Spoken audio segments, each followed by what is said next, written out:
give it up. These memories just drag me down.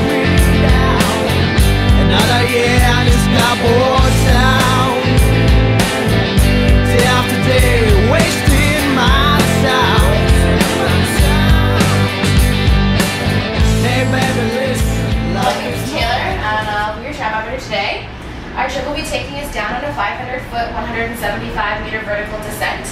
We're leaving the Cascade Mountain Range right now, which is the same range as Mount St. Helens, and we'll be docking the Pacific Coastal Mountain Range, home to the Canadian Pacific Railway, which was built in 1885.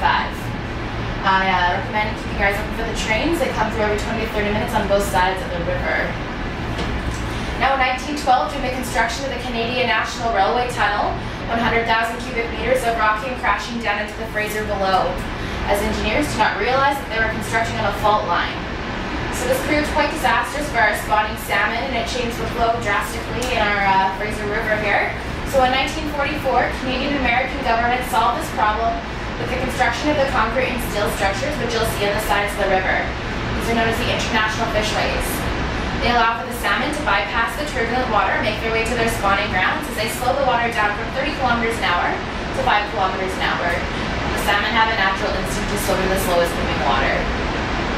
We have 5 different types of salmon that run through here, and they do so 4 times a year.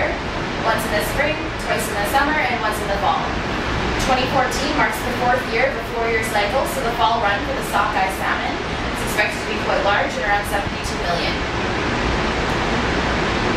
To the left of us is the suspension bridge. It's open to the public and a great spot to take pictures. I definitely recommend venturing on out there if you're brave enough to do so. It's pretty cool. You can see the water rushing below your feet. Right now we're headed over top the narrowest and the deepest point in the entire Fraser River at only 33 meters wide, and today the water's depth is 156 feet.